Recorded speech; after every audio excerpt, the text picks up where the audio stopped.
on Hardline now.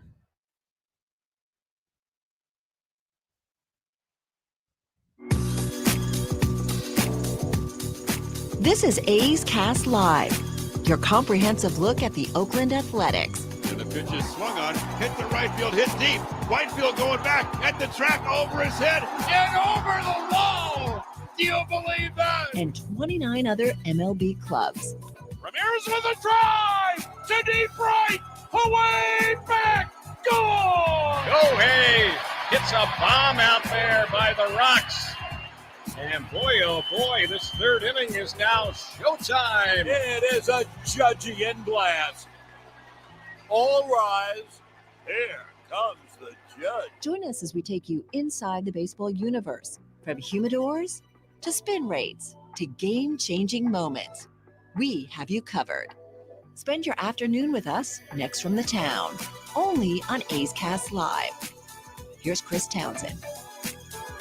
Good afternoon, A's fans, and welcome to another edition of A's Cast Live. We got to enjoy this because we're running out of time.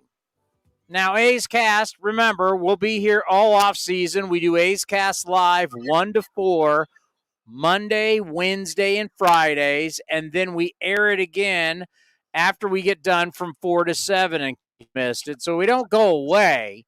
We just don't do it Monday through Friday. It's Monday, Wednesday, Friday. And yes, you'll be able to get it on athletics.com/A'sCast, and you will be able to watch it on the A's YouTube channel, watch it on Twitter, AthleticsCast24. We will have it all for you. We've got an A's legend coming your way, and Carney Lansford is going to join us in just a moment. Sam Blum from The Athletic, who covers the Angels. You know, I'm not taking any shots at Shohei Ohtani. Obviously, this guy is doing something we've never seen before. I'm almost a little tired of saying it. It is truly incredible, but I'm starting to wonder, like when I'm looking at the numbers and what he needs to reach as of today, 2 more starts left. You know, what kind of team does he need to be on to be somebody with, because I keep hearing he plays 2 different positions. Well, one position's DH. He didn't play in the field. He doesn't start over 30 times a year. He doesn't give you over 200 innings as a starter. So I kind of wanted to get into that. And what kind of team does he need to be on? Because you can't say, well, he needs to go to a big market and a big money team. He's on a big market, big money team. I mean, they spend huge loot in Anaheim. So we'll get into that today. And also something that I've noticed, and I don't know if there's a correlation to no September call-ups or very limited September call-ups. You'd be amazed at the amount of good teams who right now are limping to the finish line. Like literally going to like get to the line and absolutely fall over. And if you're not paying attention, yesterday we saw the Twins and the White Sox eliminated. Think about where they were not that long ago. And I can give you other teams that were at Philadelphia right now. Terrible. I can tell you what, we're going to talk to Carney Lansford, and I know that Tony La Russa always wanted to finish strong, always wanted to have that headwind going into the postseason, always wanted that. And we've got teams that are going to be in the postseason, but they're crashing as they get in, and teams that have crashed and burned and they're out. Do we have the A's legend, Carney Lansford, with us? We should. I'll bring him in right now. Carney, welcome back to A's Cast Live. How are you? Oh, we just lost him. Hold on. He just dropped out on me. All right, let me know when he's back. All right. I'll work on it. We'll bring him back. Well, when you think of his career and 290 lifetime batting average, 2,074 hits, 151 dingers, 874 RBIs. Man won a batting title. He's a World Series champion, an all-star, and really one of the glue guys for one of the great runs when you think about A's baseball and you think about going to 3 straight World Series and winning one. I mean, still going to 3 is unbelievable. Winning one, great. the 89 A's, one of the great teams of all time. Carney was the backbone of that. And really, one of the cool things, too, is that Carney Lansford's from the Bay Area, from San Jose. So as Carney was one of these guys that understood how good the A's were in the 70s because he watched it as a kid. I mean, think about that. We talk about that all the time, and we brought that up with Simeon. We brought it up with Canna recently, guys that grow up in the area and get to play for your hometown team. And you think about Carney, who got to see the greatness of the 70s teams in 72, 73, 74. So he got to see it as a kid and then got to live it, which is unbelievable. Is he back? No, we don't have him? Not yet. Well, one of the cool things, too, with Carney is the fact that he's going in to the Oakland A's Hall of Fame. And rightfully so. You know, that one of the special things that when we finally came about making this happen is that you have this organization and that you're going to honor people when it's the right time to honor them, as we just saw with Dave Stewart, as we saw with the likes of Ricky Henderson and Dennis Eckersley. The fact that we get to honor these guys so they can have their day and they can have their moment and they get to have it with their families and you get to have your children and your grandchildren there. It's really special. And, you know, having done a lot with Dave Stewart lately on NBC Sports Bay Area and talking to him about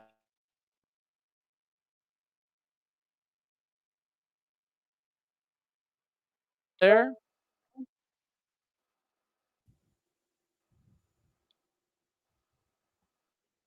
Now it seems we lost you a little bit, Townie.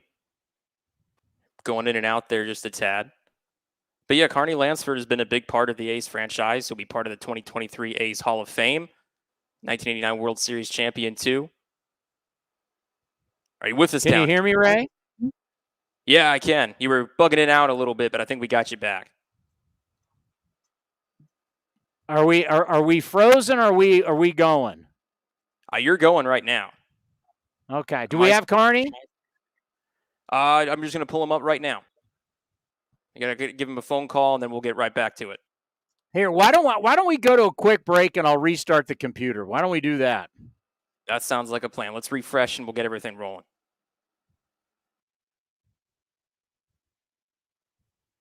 The Coliseum has gone by many names, but none better than the Last Dive Bar. Hi, everyone. Ken Korak here, and my friends at Last Dive Bar are helping us celebrate our longtime home. Last Dive Bar has the most unique merchandise for all Oakland baseball fans. T-shirts, sweatshirts, the Ray Fosse line, and my personal favorite, the lights have taken full effect. Visit their website at lastdivebar.com or follow them on social media at Last Dive Bar. All proceeds are invested back into the A's Community Fund and their affiliated charities. Go to lastdivebar.com. That's lastdivebar.com. The Eno Sarah Show is sponsored by Fieldwork Brewing Company. With 8 taproom locations in Northern California, Fieldwork brings you fresh craft beer direct from the source. Fieldwork will also ship beer direct to your door if you live in California.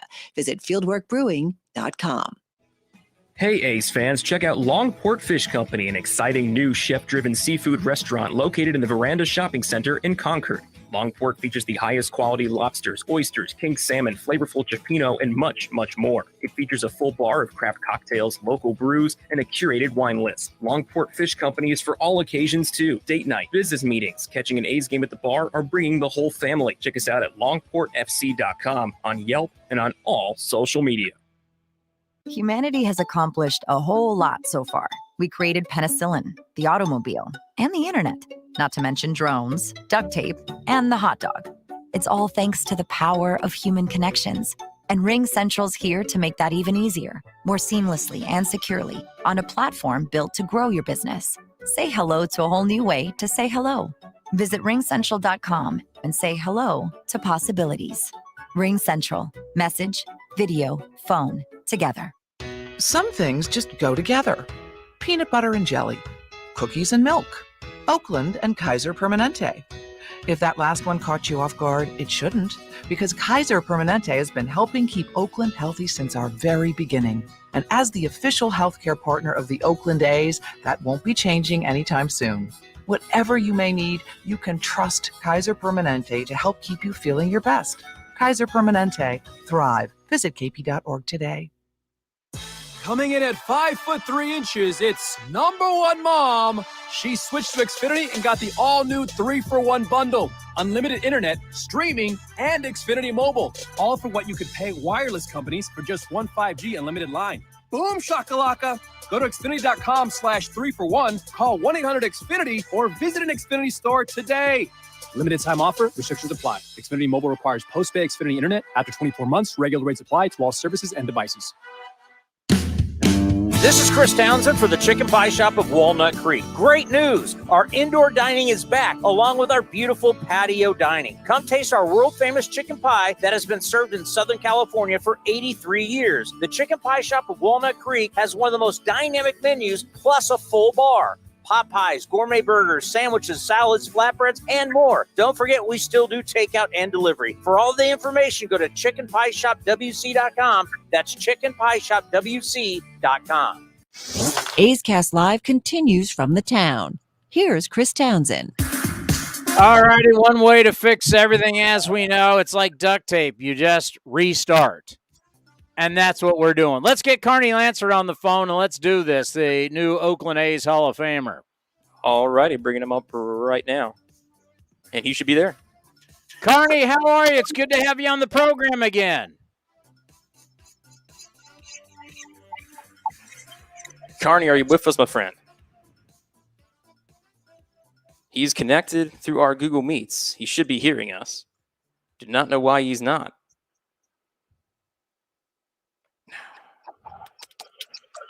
We may just want to go old school and just do a phone. He is on phone. Oh, he is on phone? But is he on a phone call or is he on Google Meets? He's using his phone to call into Google Meets. Yeah, well, there you go. See, this is the problem, folks, with all the technology that we like to use and that normally works, but it doesn't always work. And everybody wants to reinvent the wheel and do it a different way because we want to do it this way, and it's this, it's that. It's like, well, sometimes traditional ways work far better than others because you need everybody's devices to work at the same time. And that's the problem, unfortunately, we run into. We're going to fix it, though, in the offseason, I guarantee you. Sometimes you got to go with experimental stuff. By the way, the A's in Anaheim today, let's hope and pray we do not have another 3+ hour game. That has been really tough to watch. No question about it. 3+ hours. 3 hours and 24 minutes. It's like, my God, there's not that many runs. There's not that much action. How are we? Well, you got pitcher after pitcher after pitcher. Let's just hope we're closing out on these games is what we have to hope, is that this is going to be behind us. I mean, a 4-1 game yesterday going 3 hours and 23 minutes where you've got Martinez, Selman, Ruiz, Snead, Pruitt, and Acevedo all going for the A's. And they had 1, 2, 3, 4. They had 5 guys going.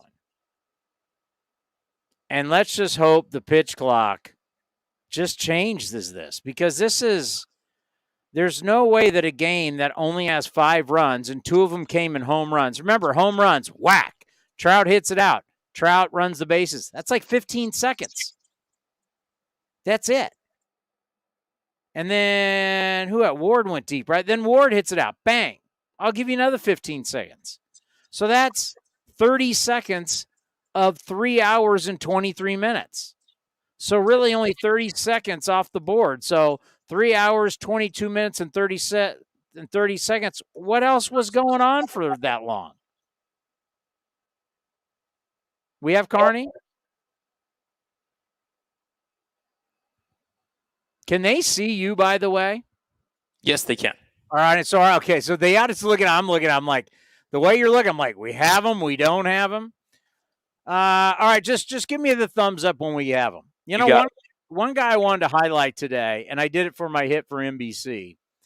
And I'm not going to get into the other stuff around Major League Baseball. We will get into Aaron Judge and what I told you would happen.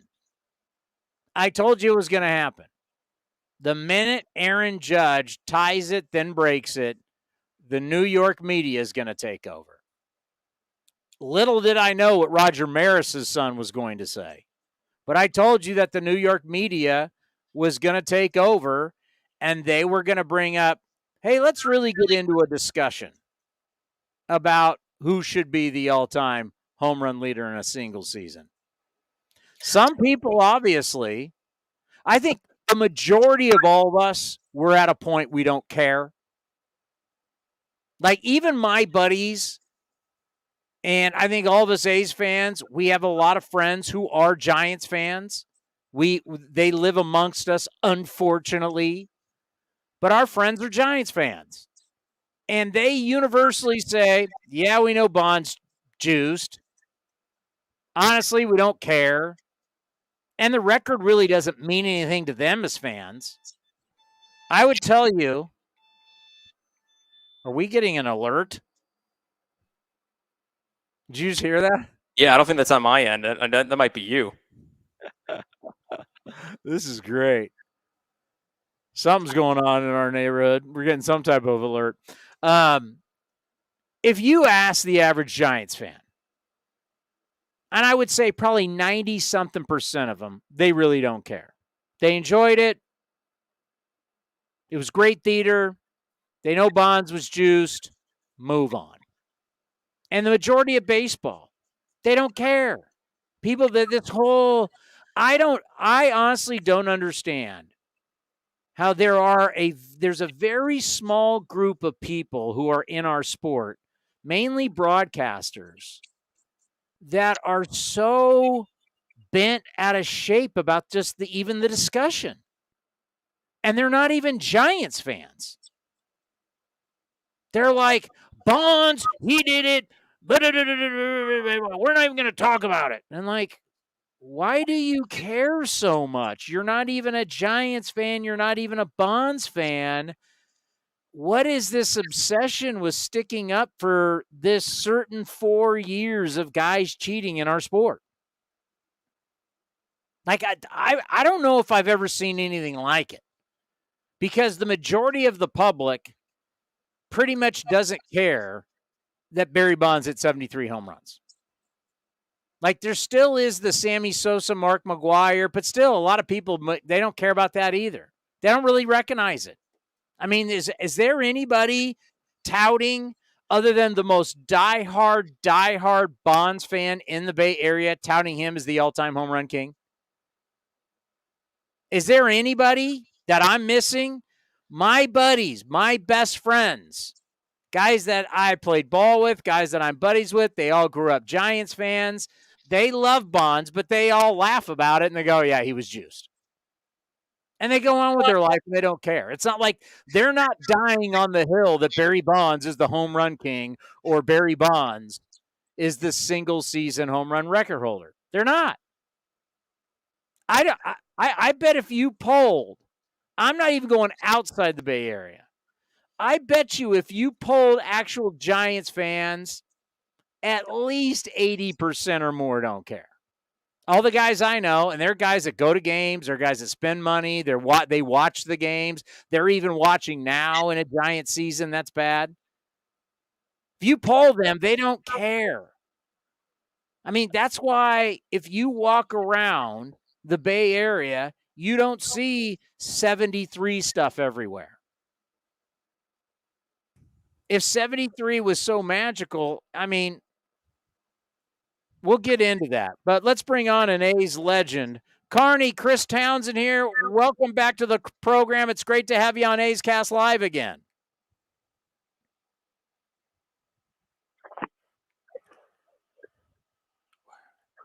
Carney, are you there?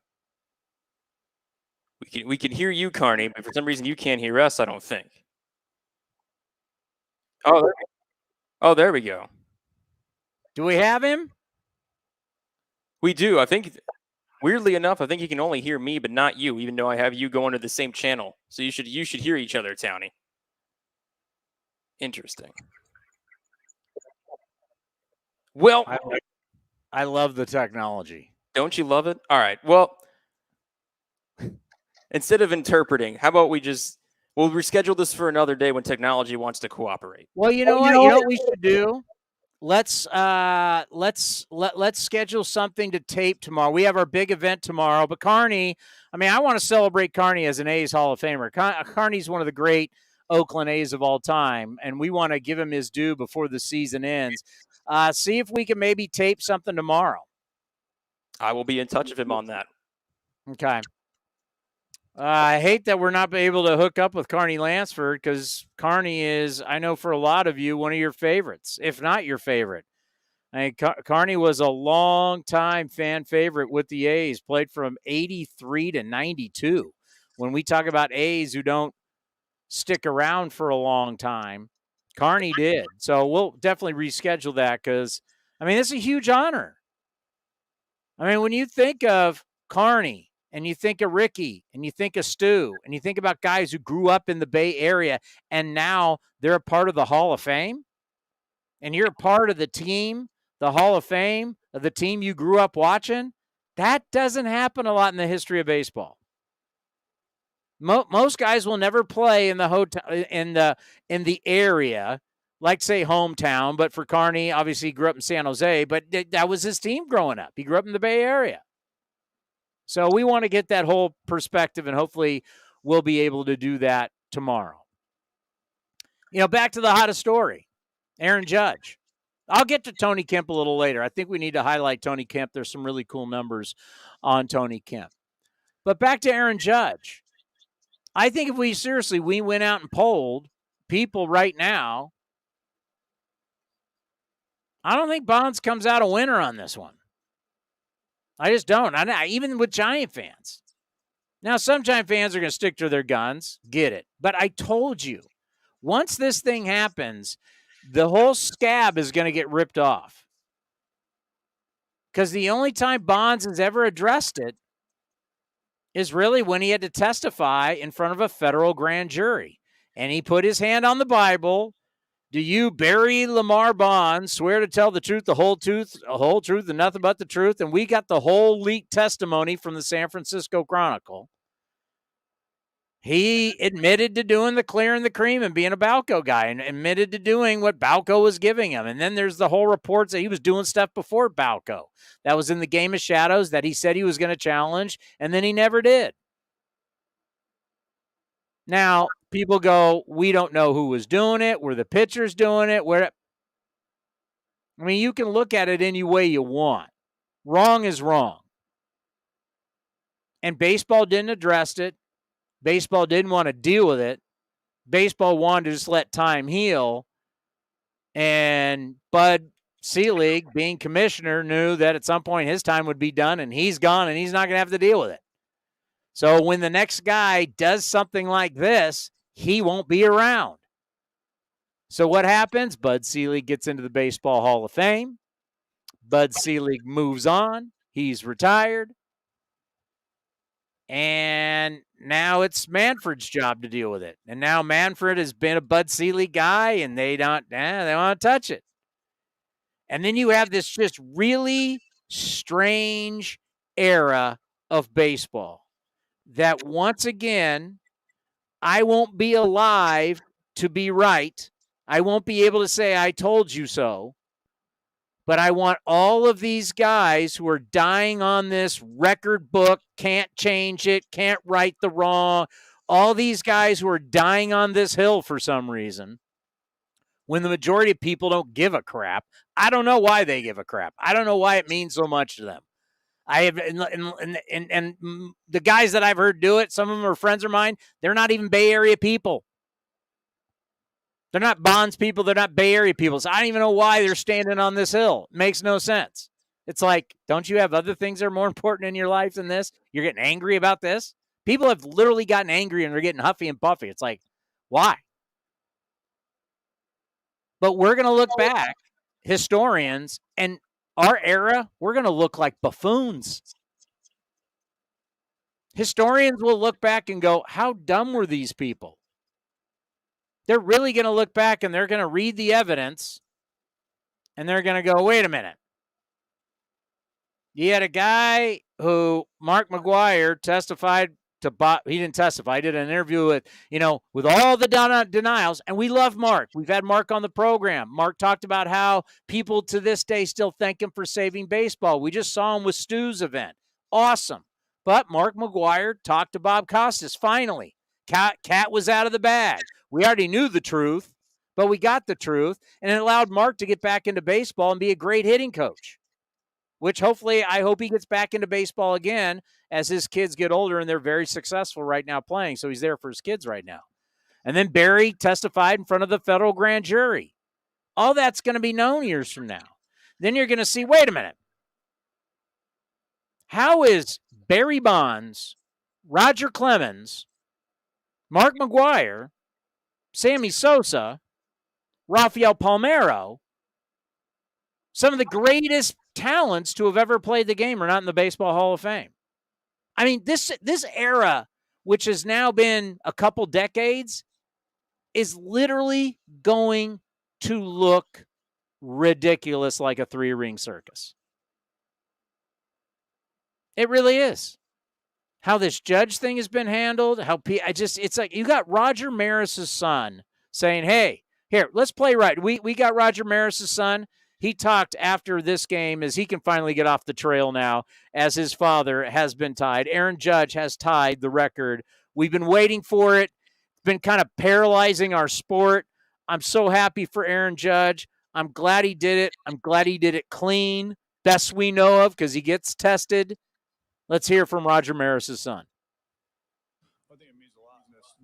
Not just for me. I think it means a lot for a lot of people, that he's clean, he's a Yankee, he plays the game the right way.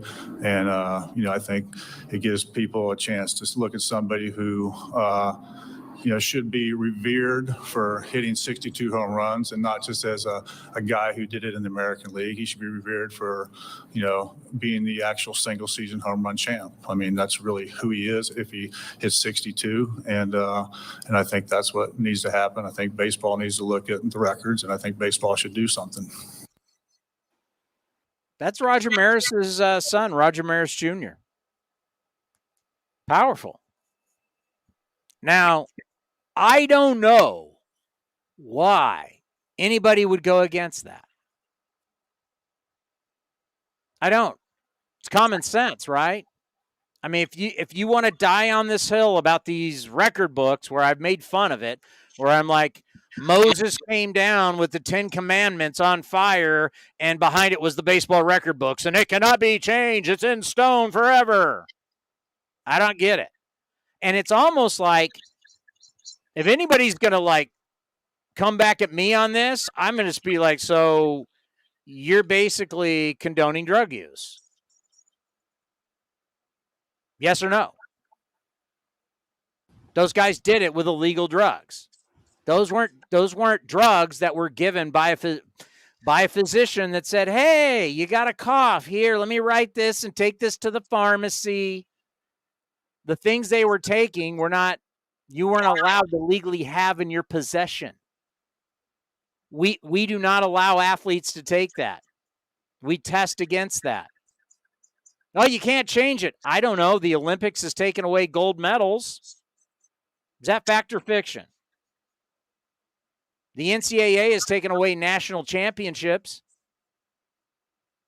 Reggie Bush doesn't have his Heisman anymore. Now, I'm not saying that all these things are about performance-enhancing drugs, but there's been other governing bodies who have made tough decisions before.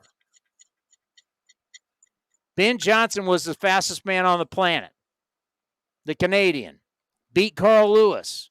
Saw it with my own eyes. If you don't know what I'm talking about, Google it. Tested positive, they took his gold medal away. It's been going on for years in other sports. I mean, whether you want to have an asterisk, not have an asterisk, I don't think that really matters. Because I think the reality is, I don't think most people care. I'm going to ask you, Karate Kid, Ray, how old are you? 29. Does Bonds' 73 really matter to you at all? Not really. I can't really say it does. So for my generation watching baseball, Aaron Judge is the best home run hitter I've ever seen in my time as a fan. So I'd be totally fine with him taking the lead in those record books. And is it weird that you have these older men who are just like huffy and puffy about this can't be happening, this is the record books and this happened? I mean, is it weird? As someone your age, is it weird to see guys do that?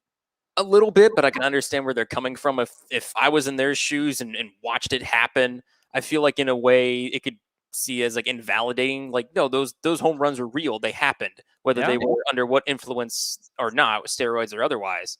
So I don't think I think in a way it does taint it, but I don't think it taints it generationally, if that makes sense. Like for me, it doesn't make a difference, but I know for other older generations who grew up watching Bonds and those historic home runs, I'm sure it can be damaging and kind of invalidate what they saw as history. Well, it's so weird too, because it depends on the guy, right? Like Sammy Sosa was loved, but now the Cubs want nothing to do with him. He's the only guy to hit 63 times. And the Chicago Cubs literally want nothing to do with him. To where Bonds is the biggest jerk of them all, but they've brought him back. They're celebrating him. The whole thing. Maguire came back as a coach, but now still even to this day, he's out of the game. Sammy's completely out of the game. Roger Clemens is completely out of the game. It's just like this whole thing is it's just bizarre. And it's a circus. And it's wrong. And it's just no one has handled it correctly. And because you haven't handled it correctly and you just wanted it to go away, unfortunately, these things don't go away. Sometimes you got to make tough decisions and have answers. And you got to run your business the right way. And just by going, it happened, sweep it under the rug, and hopefully we never have to do it again, it's come right back and wham. Now, it wouldn't have come back and just hit you in the face if it was a Kansas City Royal doing it. If it was a Miami Marlin doing it. It's the fact that it's a Yankee. And it's a Yankee record. And it's an American League record. And then now he's getting, because I think, I got to think now that pressure's off. He starts hitting them again, right? We saw that with those guys back in the day. Once you get to the milestone, and you can breathe a little bit. And I think for the Yankee team, too. Look out for the Yankees the next couple days. I mean, we can't gamble on baseball. If you want to gamble on baseball, you might want to put money on the Bombers the next couple days, because they might just all be just so relieved, like, my man, he got it. Oh, now we can just go play baseball again. And they just start, I don't know who you know what? Yeah. It's either this weekend or they end with Texas. Down in Texas. So you want to take pressure off, and you're in Arlington, and you're away from the circus, you're away from the Northeast. Yeah. You may want to look at the Yankees pounding the Rangers for a couple days and Aaron Judge going yard. I'm happy for him, though. However you want to look at it, I'm happy. I think it's an unbelievable accomplishment. We're seeing arguably the greatest year that we've ever seen. There's like a Stan Musial year that compares when you basically lead in every single category. Yeah, Just not the, it's just not Triple Crown. I mean, you're leading in everything. You're leading in everything. But I think one standpoint we can hear from is the Angels' standpoint. And we have Sam Blum on standby who's able to talk about another guy who could have a shot at maybe an MVP. But we'll save that debate for you too, Tony. I have Sam Blum ready for you. Sam from The Athletic. Sam, how are you? Welcome to A's Cast Live. It looks like you're there at the Big A right now. Yes, that's where I am. How's it going? It's going well. We were just talking about Aaron Judge, and now that he's done it, I've talked about it, being up here and having covered Bonds and covered that whole deal. I said that you wait till the New York media, when Aaron Judge finally does it, and now the New York media is going to get into it, and we're going to see how the San Francisco media, who's basically never really wanted to deal with it, now that's going to be, hey, Bonds hit 73, but he was dirty. We all know it. He testified in front of a federal grand jury about it. Let the games begin now with the New York media, especially when he hits 62. I don't know what age you are, but I think there is, different decades of fans. I think a lot of younger fans, they look at Bonds in 73 in that era, and they really don't care all that much. Where do you stand on it? I mean, I think the record's 73. That's the record. That's what I mean. Like you said, it's obviously a tainted record to some extent, but I mean, it's the record. And I also think that this whole, what Judge is doing this year is very, very impressive. I mean, it's historic in a lot of ways, but it's also, I think, getting a little bit overblown. It's just, I don't necessarily understand the live cut-ins as if this is a, major national event, but it's really cool. He's having a historic season. There's certainly nothing to take away from him, but, I look at it like Barry Bonds, obviously has the 73 home runs, and that's the record. I guess Aaron Judge is about 12 away from that now. See, that's where I said what's the New York thing? If this was happening in Kansas City or Miami, we're not even having this discussion. It's once you bring New York into it, it changes the whole deal. I do, and I'm a native New Yorker, so I can understand both sides of it. I agree that the New York aspect of this has made this a little bit more of a deal than maybe it would be otherwise. And it's going to be interesting to see kind of how the rest of the season plays out, and obviously the MVP vote's going to be interesting, and I'm sure Judge will probably do pretty well in that, but we'll see. It's going to be how does it turn out, because you got what Ohtani did last year and then what he's doing this year, but then all of a sudden, Judge is having a year where he's basically leading in every category. It's like something that Stan Musial basically did back in the day, but nobody else has ever done it. You're around Ohtani. You're around this from the other perspective every single day.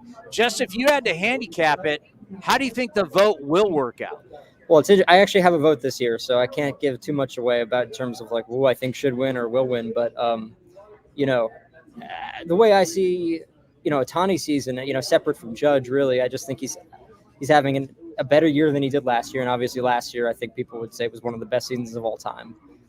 You look at the way Ohtani's pitched, and he's pitching tonight against the A's, and he's been pretty electric on the mound. He's certainly, if he had more innings and if he was someone that could go every 5 days, I think he'd be in the Cy Young conversation maybe more than he is now. And I think he'll get votes in that, regardless this year.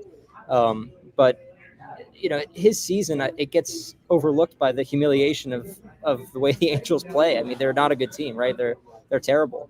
They played a little bit better over the last few weeks, but it's sad that they have a guy like Shohei Ohtani doing what he's doing, and they lose this much. But I don't think it takes away from the year he's had. And I certainly don't think that he should be punished for the way his teammates have played. And the way that the organization is kind of built around him. But his year in separate from everything else is spectacular. There's no doubt about it. I mean, it's absolutely incredible, and we've got to see it as much as anybody, the Oakland A's. But I do have to talk about the two guys, and we do have to separate. We still have to look at it.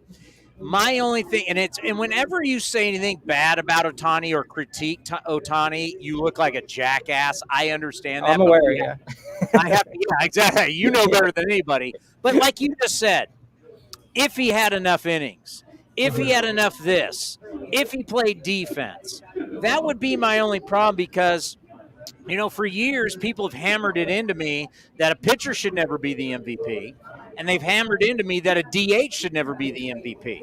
So if we start looking at volume, I can make a case that there's hundreds of innings that Ohtani never plays in. He's sitting on the bench chewing sunflower seeds and drinking Gatorade.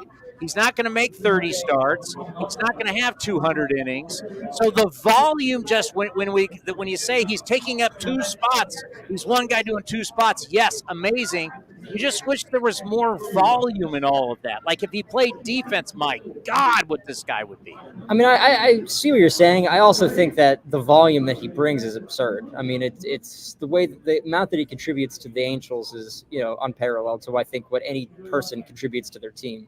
But I see I see the point you're making. Obviously, you're right. He doesn't play in the field. He did a little bit last year. Never got a ball hit to him though.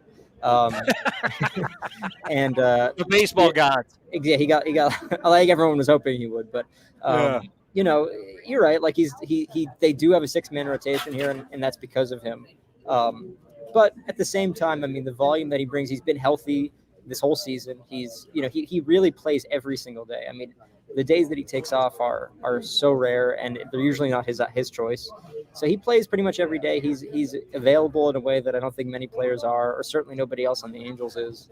And I think that is you know, contributing as much as anybody could possibly ask of him. To ask him to play defense, you know, I think that it would be you know, it would be kind of a disservice to the physical toll that it takes even on someone like him to you know, to get through a 162 game season. I mean, when you pitch and to play the next day, I mean, that takes a lot out of you. I don't think many guys who pitch would say that they're capable of doing that. So, you know, his physicality is absurd.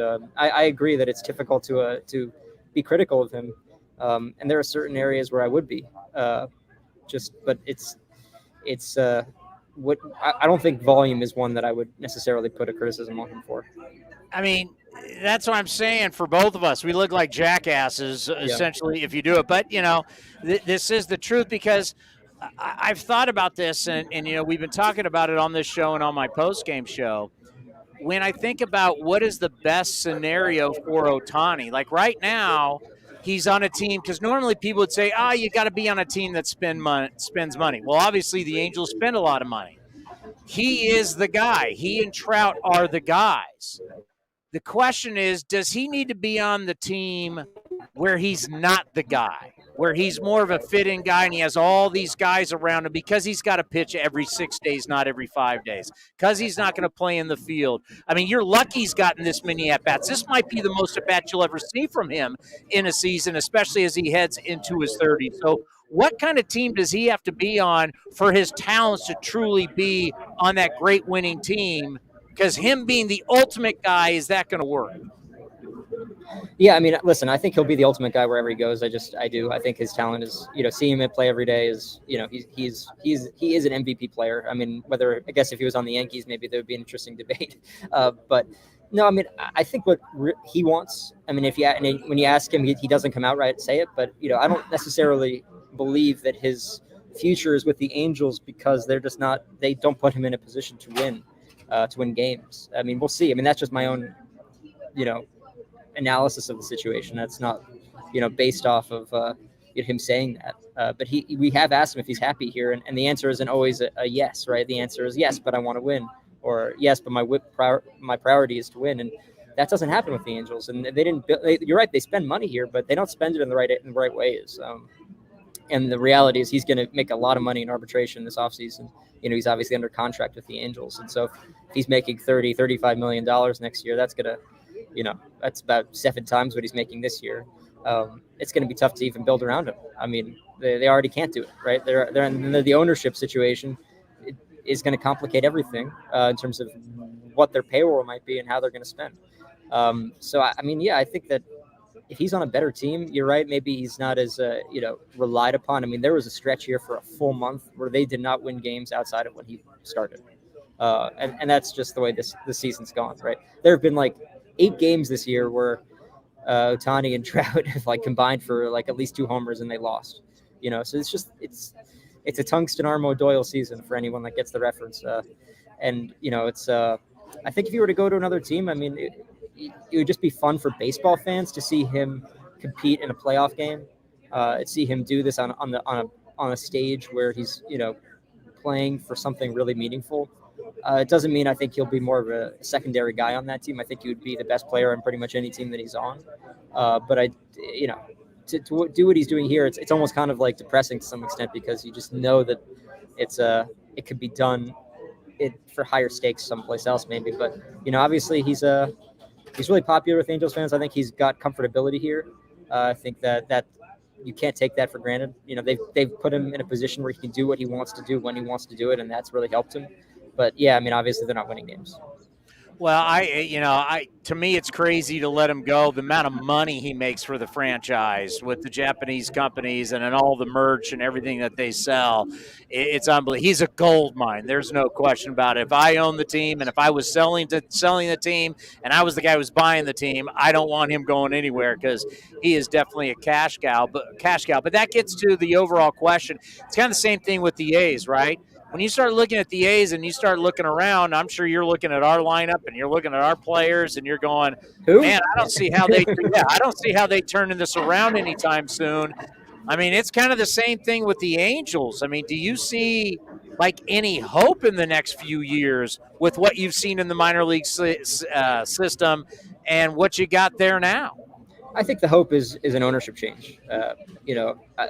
That's where I think people's optimism will come from, because an ownership change will change a lot. I mean, the whole priority of this organization will change, and then who knows, the payroll I imagine will be higher. I mean, I know they spend, but they don't spend to the level of the Dodgers, the Mets, and the Yankees. And I think that's where the Angels should be probably spending, the market that they're in. I mean, Orange County is not Los Angeles, but it's pretty much. I mean, what this team will sell for is probably going to be mid to 2.5 billion. I mean, there should be this should be a even higher payroll, in my opinion. So to that extent, I think that there is hope. I think if things stayed status quo, I'd be a lot less optimistic about their future. Their farm system is improving. There are good young players that can come up and contribute. I mean, they just debuted Logan O'Hoppe last night, and I think he'll be a good player. But is there the infrastructure to really win right now or in the next year? No, I don't think there is. I mean, I think that we saw that this season. They thought they would win this year, but then Anthony Rendon gets hurt, and they have to try out like 8 different guys at third base. So it's just, what are you supposed to do? I mean, it's just not a formula to win. The depth here is not good enough. But with an ownership change and with possibly Perry getting some runway to maybe develop a farm system, I think that there is optimism to be had. But until that happens, I'm going to remain skeptical. Something that, unless you really are following like the Orange County Register News, I don't know how much you guys have done it on The Athletic. I've only just seen snippets of it, but it seems like it's been a dumpster fire what's going on with trying to get a new stadium there and politics. And I know some big name down there got arrested. Where are we with the Angels trying to get a new stadium? Yeah, I think it's in limbo until there's new ownership. And this might take years really to get more of a concrete answer. Really what happened obviously in May was the stadium deal fell through because of a scandal involving the Anaheim mayor and, basically solicited campaign donations in exchange for, a better deal, or allegedly, I should say, soliciting campaign donations for, a better deal in the stadium. And there are laws in California, obviously, about doing public, work in public view. So some, things were, maybe not done by the book, allegedly. So the Anaheim City Council decided to nix the deal, and the Angels, like a day or two later, basically agreed that it was they're not going to pursue any sort of like legal action on that front. So, they have a lease until, I believe it's they have a lease that they can extend until I think 2038. So, but they can get out of it as soon as 2029. So, I mean, I think it'll be a couple of years before we really have concrete information on if they're going to, renew that lease, or if they're going to build around the stadium, if they're going to try to renegotiate a land deal, if there's going to be a new owner comes in and really tries to, build the area around here, which is what I think Artie was trying to do. But those answers aren't here right now, and they probably won't be until there's a new owner, maybe even beyond that. So you're saying it's complicated? Yeah, no, sorry. But it's complicated up there too, right? So it's. And we're dealing with the same thing up here. It's complicated. Building in California. And I remember there was something illegally done. Somebody got arrested. I was reading this a while ago. So it's like I knew there was something that was on the up and up and wasn't good. You mentioned so you think Ohtani will not finish his career or will not play the bulk of his prime in Anaheim? I mean, I would argue his prime is what we've seen the last 2 seasons. I mean, I don't know, and you get through to after 30. I mean, it's tough to imagine somebody doing both at this type of level. But I mean, listen, I think anything can happen. I think a new owner will, it could change things. A new owner can make Ohtani more confident in the product of this, the Angels long term, and a new owner could, maybe be willing to pay him more and elevate payroll and build a team around him, which I think are all important aspects. But it's just every time you ask Ohtani about whether he wants to stay or go, his answer is always like, "Well, I like it here, but it's not up to me." And it's never a full-throated, support and excitement about the situation, which I don't think anyone would be, right? I mean, you come here, you want to win, and you don't do that, right? And it's tough. He said the losing is tough on him, and that's his priority, is to win games. I don't blame him. I think it should be the priority. So. I think the best thing the Angels have going for them is an ownership change, and the fact that he's developed a comfortability here where he plays well at home and the fans like him, and he's got this autonomy to kind of practice and train and do things as he wants to do them, which should not be taken for granted. But I just believe that his priority is winning, and as long as the Angels aren't doing that, it's going to put them in jeopardy of losing him. You think Trout stays long term? Well, he's certainly under contract to do so. I mean, he's going to be here through basically the end of the decade. So I know he's got the long-term deal, but it doesn't mean he can't get out. They've seen guys move. I think it would be tough to move him just because some of the injury. I mean, and it's he's had a fantastic year really, but he's got some injury bugs. Like obviously he missed a lot of last season. He missed the back injury this year. He's getting paid, upward of $35 million a year. And he's going to be older, right? He's already 31. So he's going to be 32 next year. And, that this contract is going to run deep into his 30s. So at this point, I mean, a trade would probably be difficult to kind of figure out exactly how to, negotiate that. And at this point, his time with the Angels, I think is, they signed him to be a franchise guy, and I think that's, where both sides are right now. But, if it gets to the point where he was like, I gotta win, you never know, I guess. But I have a hard time seeing how a scenario in which he leaves. Well, the A's, we need him out of the division because he now has 40 home runs career against us, 102 RBIs. We're going to get to a point that he's got the most home runs against the Oakland A's all time. Now, he's never going to catch Babe Ruth, who's got 108 against the Philadelphia A's. He'll have the franchise. But Trout, my God. And you're right. He's missed, 42 games? You look at his numbers, he's missed 42 games. He's got 38 homers. Yeah. He would be, God, he might have 50 homers if it wasn't for that. He'd be pushing it. Well, this is something I thought of last night, and I don't know if you have this answer, but has anybody ever missed 40 or more games and then hit more home runs than missed games? Because Trout at some point could hit over 42, and all of a sudden he's got more home runs than missed games. That's a good. I don't know the answer to that off the top. I could probably find out, but that's a good question because it's really tough to hit 40 home runs. I think the Angels' record is like 48, maybe. It's not. It's he would probably be in position to break the Angels' record if it wasn't for the injury. But you're right. The fact that he missed it, and then not only did he miss it, I think there was a lot of concern that he might not come back this year. And not only has he come back, he's hit 10 home runs this month.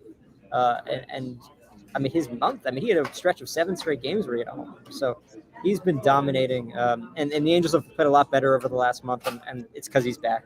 Just plain and simple. They had a really, really, really tough time in June and July because I think he was dealing with this. He was still active, but he was dealing with this back injury.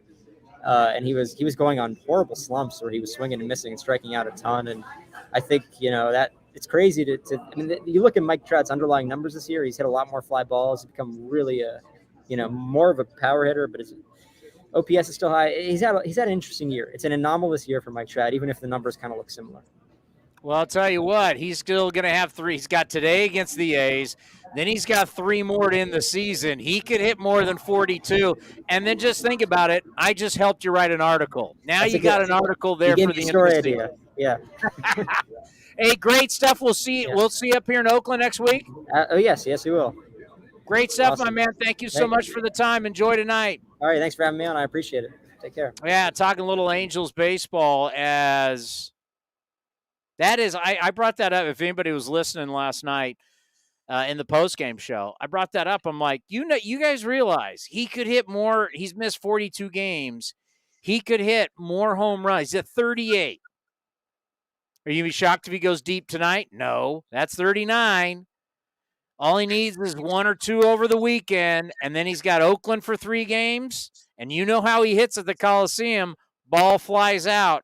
He could have more home runs than missed games, and he's missed more than 40 games. That will be one of the greatest feats. And I said it last night. I'll say it again. I'm not going to research it. I hope Sam does. But I doubt that's ever happened. I doubt there's ever been a human being who's played this game. There's been over 20,000 guys who miss 40 or more games and still hit more home runs than he missed, than games missed. I guarantee you. I'd bet on it. I may lose. Would you bet with me or against me, Ray? I would bet with you. It tells you how good Trout really has been. It's one of those stats too that I don't think a lot of people think of, because when you miss that many games, people I think the expectations are low. And when Trout comes back, or when he came back, we all knew he was going to be Mike Trout. And with the back issues that are now going to be with him with his entire career, I think there was a lot of question marks. Sam said it best when there was concern he might miss the whole season. But yeah, he's on fire this month. And I think it's a stat that I just did a quick Google search on, and it's not a well looked up stat, but it's one that should be continuing the stretch that Trout is on. I think it's fascinating. And just to wrap up the Judge thing, the home run record should be in all of American sports just this incredibly celebrated special record, because that's what it was. I think everybody, no matter how you feel, now Judge still has to hit another one, but no matter how this thing shakes out, it's sad. I think that's the one thing everybody can agree on. I think this whole thing, it never got dealt with. It's lingered, and we have to deal with it every year. And it's sad. You know what? I grew up a big Roger Clemens fan. I wore number 21 in college because of Roger Clemens. I think it's sad that Roger Clemens is not in the Baseball Hall of Fame. Barry Bonds is the greatest player I've ever seen. No one's like Barry. And he's not in the Hall of Fame, and it's sad. And Mark Maguire was a great player. I remember watching Mark Maguire in the Olympics in '84. Mark Maguire, my entire life, great power hitter. When I first got into this business, I got to cover him. Sad. Sammy Sosa. I mean, everybody's going to remember Sammy Sosa running out to right field with the American flag at Wrigley Field. It was a special moment. Sammy Sosa. Sad. Rafael Palmeiro. I remember watching Rafael Palmeiro with Will Clark and Bobby Thigpen and the Cowboy, Jeff Brantley, Mississippi State on ESPN when I was in high school.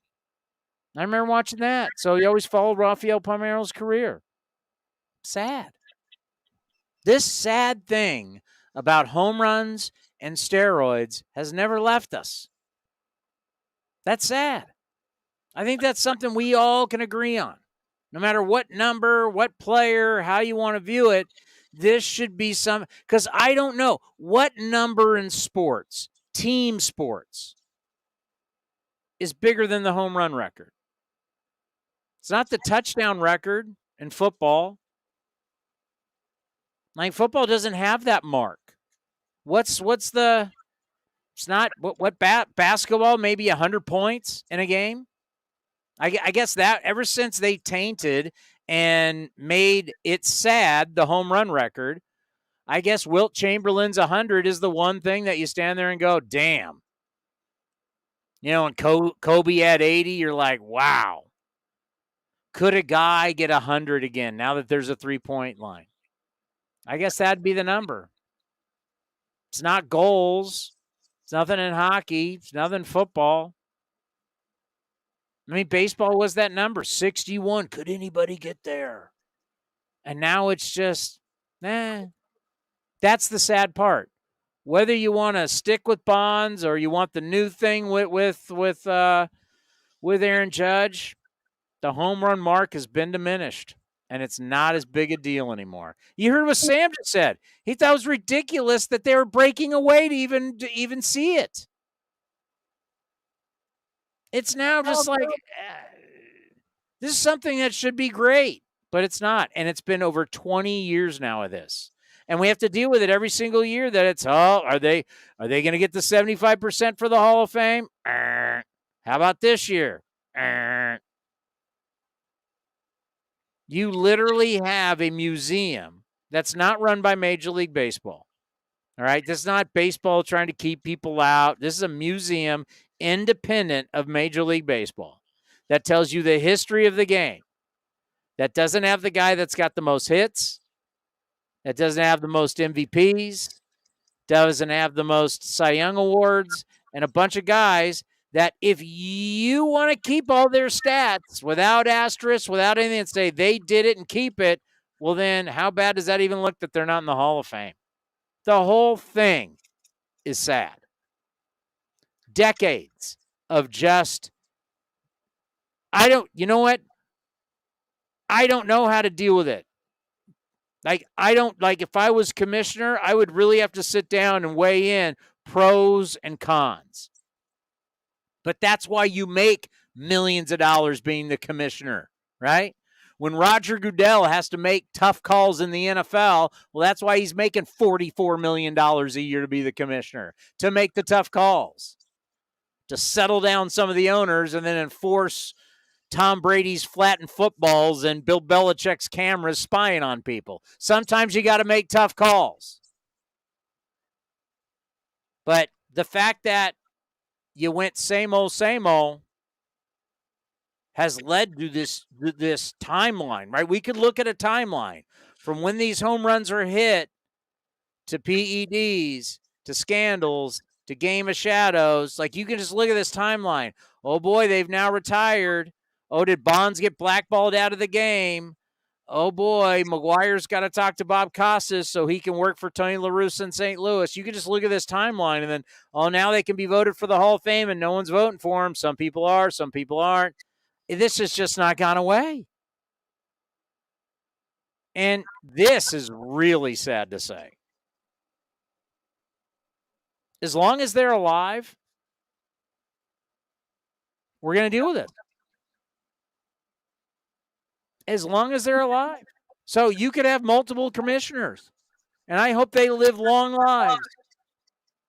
But as long as they're alive, this is still we're going to deal with this. So it goes from a decade to 2 decades to 3 decades. And then all of a sudden, what is it going to be like when they're old men? They're real old men. Are we then going to get a softer heart for it? I don't know. The one thing we all can agree on, it's sad. It's flat out sad. All right, coming up next, I noticed this trend in baseball. I just don't know if it happens all the time. Haven't really thought about it. I just know what's going on now, like looking at my notes. You'd be amazed what's happening to some of the better teams in baseball here in September. We'll talk about it next right here on A's Cast Live. The Coliseum has gone by many names, but none better than the Last Dive Bar. Hi, everyone. Ken Korak here, and my friends at Last Dive Bar are helping us celebrate our longtime home. Last Dive Bar has the most unique merchandise for all Oakland baseball fans. T-shirts, sweatshirts, the Ray Fosse line, and my personal favorite, the lights have taken full effect. Visit their website at lastdivebar.com or follow them on social media at Last Dive Bar. All proceeds are invested back into the A's Community Fund and their affiliated charities. Go to lastdivebar.com. That's lastdivebar.com. Innovation. It's at the heart of Cal State East Bay. Like at our Green Biome Institute, where faculty and students map genes from California's endangered plants.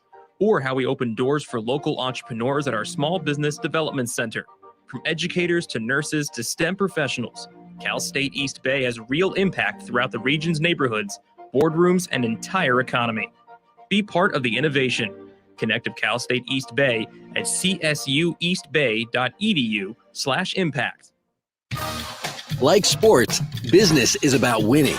Championship decisions are business decisions based on what it takes to help your company win. And that's why there's UBO Business Services, specializing in helping you win every day by streamlining workflows, managing documents, and providing the best-in-class office technology. Make your championship decision with UBO Business Services. Visit them at ubeo.com. That's ubeo.com. Hey A's fans, check out Longport Fish Company, an exciting new chef-driven seafood restaurant located in the Veranda Shopping Center in Concord. Longport features the highest quality lobsters, oysters, king salmon, flavorful cioppino, and much, much more. It features a full bar of craft cocktails, local brews, and a curated wine list. Longport Fish Company is for all occasions too. Date night, business meetings, catching an A's game at the bar, or bringing the whole family. Check us out at longportfc.com, on Yelp, and on all social media. Coming in at 5'3", it's number one mom. She switched to Xfinity and got the all-new 3-for-1 bundle. Unlimited internet, streaming, and Xfinity Mobile. All for what you could pay wireless companies for just one 5G unlimited line. Boom shakalaka. Go to Xfinity.com/3-for-1, call 1-800-XFINITY, or visit an Xfinity store today. Limited time offer, restrictions apply. Xfinity Mobile requires post-pay Xfinity internet. After 24 months, regular rates apply to all services and devices.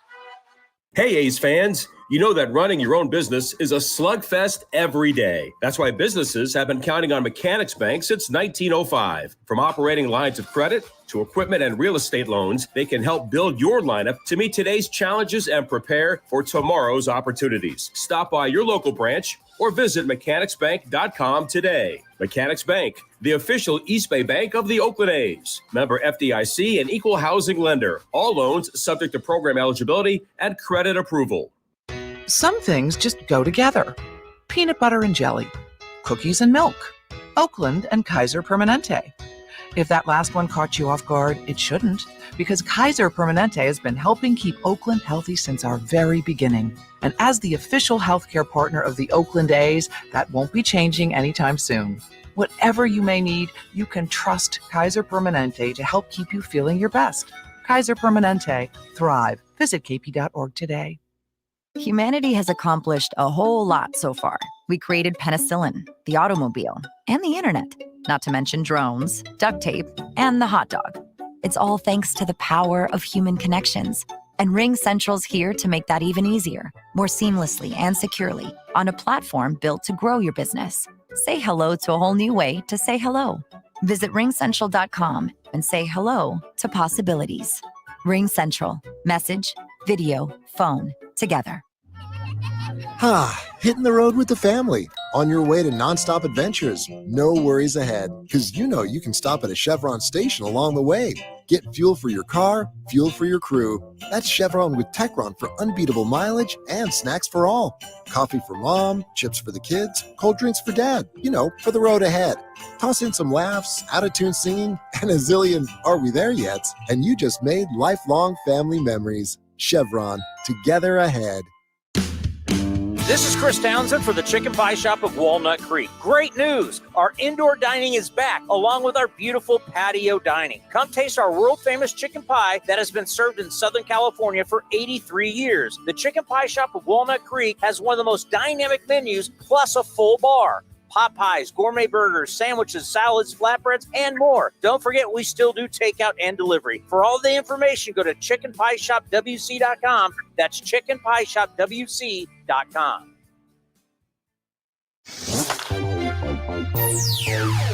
Streaming from the East Bay, A's Cast Live continues with Chris Townsend.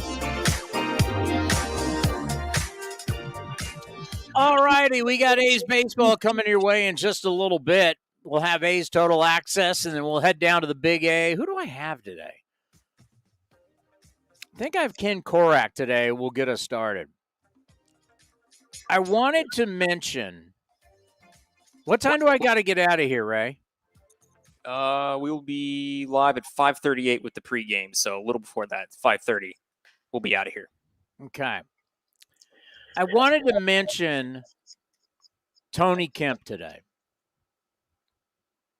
Before I get to these teams that are just crumbling in front of our eyes, I wanted to highlight, because, it's at that time of the year, right? We're at the end. We should recognize some guys in a really, really rough year at 56 and 99. The A's, their next victory, obviously, they joined the 100-loss club. Just the second time since 1979. And I could ask a lot of you out there, Where were you in 1979? A lot of you weren't born. I was a little kid. That year they went 54-108. 100 losses is a lot of losses. Man, that's what makes our sport great, right? Is that it exposes everybody. We've even taken shots at Shohei Ohtani today. That you can do that in a sport where you play 6 months. I mean, no one's perfect. No team is perfect. And really, it just 6 months exposes you when you play every day. I mean, exposes all of us. Is every show that I do great? No. Ray's complained about a handful of shows that I've done this year. I mean, it's like you know what it's like to do this for 16, 17 straight days? When you got to do a talk show, then you got to do a pregame show, then you got to do a postgame show. Man, you run out of stuff to say. It's every day. Why do you think most talk show hosts are on Monday through Friday? Because if they're on Saturday and Sunday too, they're just saying the same. You need a break. In baseball, we don't get a break. We go 12 straight days, 15, 17. I think, what do we twice go 17 or 16 straight days? It's nuts. Some of these days, I've done TV pre and post also to go along with all of this. I mean, at some point, you're like, I don't know what I said on which show, and I don't want to sound like I'm just repeating myself constantly. It's tough. And for players, every day, and they're flying, and it's hotels. You start forgetting what room you're in, and it's a long-ass season. So I want to highlight Tony Kemp. Tony Kemp, as of right now, has played in a career-high 141 games. Don't look at the overall numbers. Look at this. Since the All-Star break, Tony Kemp is hitting 279. In today's world, that's really good. 12 doubles, 2 triples, 5 home runs. I mean, that's pretty darn good since the All-Star break. And also remember this. He plays all over the joint. 67 starts at second base. 56 starts in left field. 2 at DH. Think about that versatility. How many times that is in the infield, how many times is that in the outfield, and oh, by the way, he's got a 61-game errorless streak. And he's been nominated for the Roberto Clemente Award. I mean, you just can't say enough about the season and the job that Tony Kemp has done for the Athletics this year. And I just wanted to highlight that. I don't know how many people know that he's been doing that this season, but I think it's really cool, and that we should celebrate some of the positives, because there are some positives, and Tony Kemp's one. He's great people off the field. He's great people on the field. I don't know what his career is going forward with the Athletics. I just know in a year like this, in a sport that needs versatility, and he's got a chance to play every single day, his September's really hot. He's got really good September numbers, and he's done a lot of it, mostly of it from the leadoff spot. You can't tell me there's not a team out there that goes, and whether it's the A's, obviously, or the 29 other teams. Tony Kemp is the type of player, speed, all 30 teams could use. Now, great skill to have because it keeps you employed. It keeps getting you those checks. Tony Kemp could really fit on any roster in Major League Baseball, and definitely wanted to highlight that. I noticed, before this show, going through the notes for some of today's games, as today is Thursday, and it is not a packed schedule. I did read this today in some of the notes. The A's as a team have a .217 batting average. Just how bad is that? Go ahead, Ray. Ask the question. How bad is it, Townie? The only club in the live ball era since 1920 to have a batting average below 217 is the 1968 Yankees at 214. Now, this doesn't count also what happened in the pandemic season of 2020. One team. Now, I don't know how far the A's can go in the next, we got 6 games left? No. 7. I don't know how. I mean, that's a lot. You gotta get a lot. You gotta get not a whole lot of hits to drop from 217 to 214. I'm assuming that's a lot of at bats. Do the math, but what does that say to you, Ray? 217, the second worst since 1920. I want to say I'm not surprised. This offense has not been good. That's the short of it. And now the pitching's been struggling a little bit in September, we know, but focusing more on the hitting, it has not been consistent, and at least not in the good way. It's been consistently bad. But I think there's hope for the future. We talked about it with David Forst yesterday. There's a lot of guys doing well in the minor leagues and AAA right now as they just wrapped up their season with the Aviators that next season should be getting some shots at joining the Major League club when we open up next March. Yes.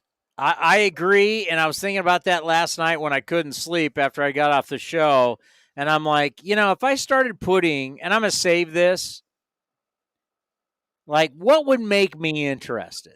We could do a segment on what would make me interested. And as long as Sean Murphy's here, Murphy's catching, and then I just started thinking about players, like a lineup. And the lineup, and if you listen or watch the show, you're going to know my lineup would be the younger guys. I've got an idea of what an opening day lineup for me would be that would make me go, you know what? I'm excited. I can sell this. If you have X, Y, and Z in that lineup on opening day, I'm going to tell you, let's go. I'm excited. I don't know what the record's going to be. I kind of don't care what the record. I want it to be good, but if it's not, I'm not going to freak out. Let me see this. I'll live or die with this. I'll have to do that. We're not going to do it today, but I have an idea of some of those names. Want to see how these next 7 play out. And obviously, recency bias is going to be a part of that. But I know of some names. I'm going to tell you right now, and Vince Cotroneo has him today on the pregame show. I'm very intrigued by Connor Caple. I don't know how you guys are.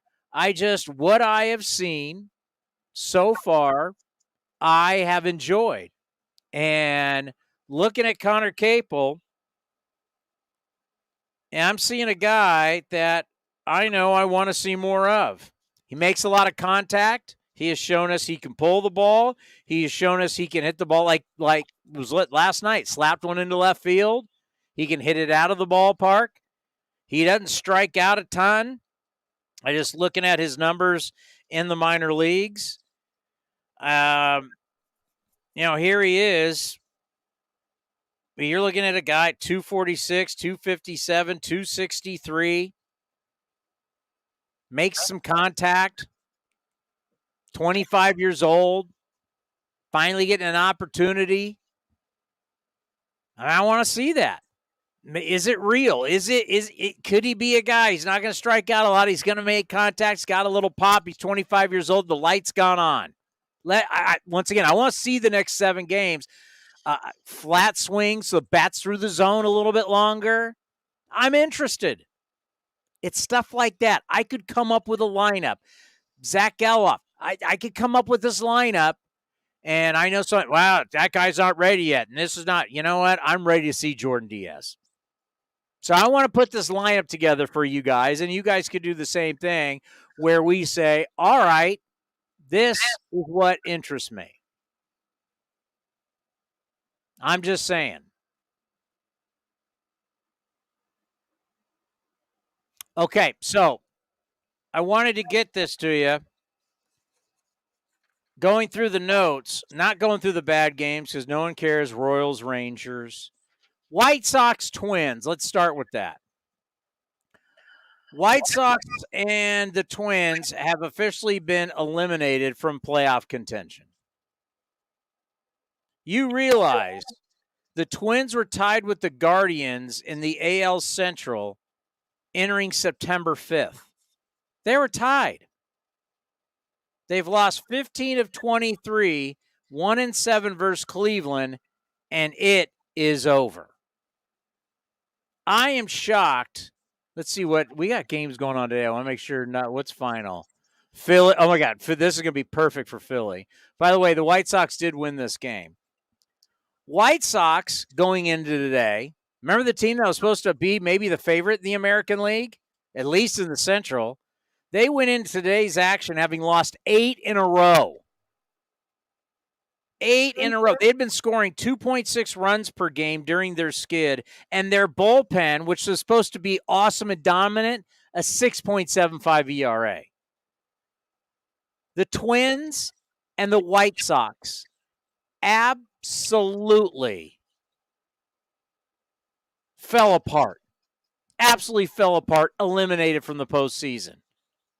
Let me go to the next game. Orioles, Red Sox. Red Sox are a dog with fleas. We won't talk about them. Orioles, remember how excited? Don't trade Lopez. Don't trade Mancini. Stick with this. Stick with this. Don't trade. The Orioles, still in this thing, but the Orioles have lost 14 of their last 21. The Orioles, which had, we saw it with the A's, one of the best bullpens, last 21 games, that bullpen, 5.51 ERA. They had been 36-17 with a 2.80 in the previous 53 games. No September call-ups, not getting innings from your starter. What happens? You trade your closer. What happens? We're out of gas. The guys got them this far, and they're out of gas. And what happens? The Red Sox beat them today. So now they have lost 15 of their last 22 and say goodbye to the Baltimore Orioles as they ran out of gas. How about the Red Sox? Red Sox finished 10-9 against the Orioles. Against the rest of the East so far, they're 13-38. But there's another team. I mentioned the Phillies, who lost to the Cubs again today. Look at the Phillies, who are actually still in playoff contention. The Phillies, they've lost 10 of 13 games. You got these teams that have been running this marathon, and they're all just boom at the finish line. Phillies have lost 10 of 13 games. Shut out today 2-0. So now the Phillies have scored 3 runs or fewer in 9 of their last 13. I don't know what they did with runners, Ray, today and runners in scoring position, but in that span they were hitting 206 and they were just shut out. So they're probably hitting around 200 during that span. They have just completely fallen flat on their face. The Cubs, meanwhile, they've actually gotten hot. They've won 12 of 16. But Philly, the June swoon, well, it's actually a September swoon for Philly. Philly, since the start of 2018, are now 26 games under 500. And Chicago swept the season series against Philly for the first time in franchise history. How long has Chicago been playing Philly? Long time. Very long time. Another team, crash and burn. How about our Tampa Bay Rays, who are leading Cleveland right now 1-0? The Rays, they have lost 12 of 19. They can't score runs. Now, they clinched a playoff spot with the Orioles losing today, so they are officially in. The Rays have played the most extra innings games in the majors at 21, and they are limping to the finish line. With a win today, will look better, but they've lost 12 of 13. I mean, it's just, I don't even want to get to the A's stuff. I'm leaving that out. You know the one team, Padres, same thing. You know the one team that's not, I found continues, like just looking at their notes, I always root for them to lose, but gotta have respect. The Dodgers have won 107 games. We still got all these games left. They've got a shot to be the 7th team to win 110 games in a season. And you think about that. 110 baseball games is dominant.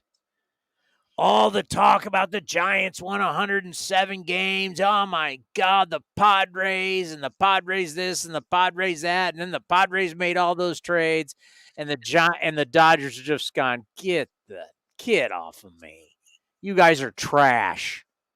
That's what the Dodgers have said. Let's be honest. I'll be real. If I was the Dodgers postgame show, I would be ripping the San Francisco Giants. I would be ripping the San Diego Padres. You guys are trash. Everything you throw at us, nothing. We've got guys going out for Tommy John. We got guys that haven't been here all year long, and we've got 107 wins. How's your Juan Soto trade now? Oh, Jock Peterson's so cool. How cool is Jock Peterson now, San Francisco? Oh, Buster Posey leaves and you guys can't win a game? Don't even bring the D-backs and the Rockies at me. We own this division. We own all of you. And until you guys can even come close to us, we're not even going to allow you to sniff our jocks. Forget touch our jocks. We're not even going to allow you to sniff. And that's a horrible, thought. I'm not going to allow you to sniff our jocks. That's how inferior you are to us. That's what I'd be saying if I'm the Dodgers. Their run differential is 322, plus 322. Since the start of 1900, only the 39 Yankees, 27 Yankees, 02 Pirates, 36 Yankees, and 06 Cubs have been better. Are you kidding me? Hey, by the way, remember when Sean Manaea was traded? Oh, my God, Sean Manaea was traded. We're in trouble. Sean Manaea is 1-4 with an 8.27 ERA over his last 8 starts. Sean Manaea, since leaving Oakland, has been awful. Awful. I know guys in San Diego that want to offer him back to us. Like, will you take him back? He stinks. And I hate to say that. I love Sean Manaea. You know what Sean Manaea is against the Dodgers this year? Just, Ray, take a guess at his ERA against the Dodgers this year. Padres traded. They got the left-hander Sean Manaea. He's going to come at the Dodgers, and they're left-handed hitters. It's going to be big for Bob Melvin to have Sean Manaea against the Dodgers. How do you think he's done against the Dodgers? I'm going to guess a 5.3 ERA. 5.3? 5.30 ERA. Wow, you're not. Put it this way. You're not even in the ballpark. You're not even in the ballpark. He's got a 14.49 ERA against the Dodgers this year. 14.49. Like, you can't throw him against your rival. He's so bad. Everybody miss Sean Manaea? It's amazing when players leave us how you don't miss them. Dodgers have won 13 of 18 against the Padres, and they've outscored them. Remember the Padres and they're brown and they're going after the Dodgers. They're going to take down the Dodgers. Dodgers have outscored the Padres 104 to 45. 104 to 45. That is an ass whooping. They have literally dominated everybody in this division. Oh, wait a minute. I forgot there's one more. Our old friends in the Pacific Northwest where the A's are heading. Remember the fun differential? And the Seattle Mariners talking about all these teams that are literally gagging to the end. Seattle. I had it. I had it for you. Oh, they got the easiest schedule the rest of the way. Nobody has an easier schedule. They're just going to walk right into the postseason. That season-ending stretch of 20 straight games against teams with losing records, they've lost 12 of 20. Scott Service canceled a pregame workout actually all workouts, and told players to show up later than usual prior to Wednesday just to shake things up. Seattle did win yesterday. But how about that? Nobody come early. You cheap, you know what's who you want your free lunch early. Stay home. You don't need to be here 8 hours before first pitch. That'll be something. We talking to Eno tomorrow? Yes, we'll pre-record of him in the morning, but we will have him on A's Cast. Yeah, I can't. A couple of things I want to get into, Eno. Like, how about all these teams, these postseason teams, and teams that just failed to make the postseason, just collapsing towards the end? Is there a correlation in the past with maybe, because September call-ups gave you reinforcements, but they give you energy too. They give you that, all right, got a bunch of guys in the bullpen, got some younger guys flying around. You got younger guys, you got younger guys flying around the clubhouse, right? They're all jacked up just to be here.